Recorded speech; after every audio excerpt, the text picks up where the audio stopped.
একবার এক কৃষক একটি গ্রামে গাধা পালন করতেন এবং গাধাটি ছিল বেশ বয়স্ক। গাধাটি খেতে খেতে একটি পরিত্যক্ত কূপে পড়ে গেল এবং পরিত্যক্ত কূপে পড়ে যাওয়ার পরে গ্রামবাসীকে চিৎকার করে ডেকে আনলেন কৃষক গাধাটিকে তোলার জন্য, কিন্তু পরিশেষে গাধাটিকে তুলতে পারলেন না। এক পর্যায়ে যখন গাধাটিকে তুলতে পারলেন না, তখন কৃষক ভাবলেন গাধাটিও বেশ বয়স্ক হয়ে গেছে আর কুয়োটিও বেশ পরিত্যক্ত, পুরনো। এরপরে গ্রামবাসী মিলে সিদ্ধান্ত নিলেন গাধাটিকে আর তুলবেন না, ওই পরিত্যক্ত কুয়োতেই গাধাটিকে মাটি চাপা দিয়ে দেবেন। এবং ভিতরে গাধাটি চিন্তায় পড়ে গেল যে হয়তোবা তার প্রাণ এই শেষ, প্রাণ আর বাঁচবে না। তো এটা ভেবে কৃষক ওখানে পরিত্যক্ত কুয়োর ভিতরে মাটি ফেলতে লাগলেন এবং যখন মাটি ফেলতে লাগলেন তখন গাধাটি চিন্তা করলো যে এখন এই মাটির নিচে পড়ে যদি আমি চাপা পড়ে যাই তাহলে তো আমার প্রাণ শেষ।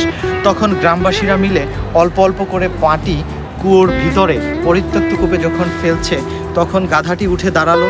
যখন অল্প মাটি কুয়োর ভিতরে ফেলে তখন গাধাটি উঠে ওই মাটির উপরে দাঁড়ায়। আবার যখন এক টুকরো মাটি উপর থেকে ফেলা হয় তখন আবার গাধাটি ওই মাটিটার উপরে উঠে দাঁড়ায়।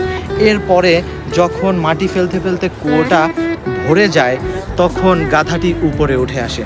হ্যাঁ, আপনার আমার জীবনে এরকম ছোটোখাটো অনেক সমস্যা দেখা যায়, অনেক সমস্যার সম্মুখীন আমরা হই। এই ছোটোখাটো সমস্যার পায়ের নিচে যদি আমরা ফেলে যেতে পারি তাহলেই আমরা পেয়ে যাই সফলতার চাবিকাঠি। অথচ একটু ভুলের কারণে আমাদের সিদ্ধান্ত অনেক পিছিয়ে যায়, জীবন থেকে ছিটকে আমরা অনেক দূরে পড়ে যাই। ধন্যবাদ, দেখা হবে নতুন কোনো ভিডিওতে।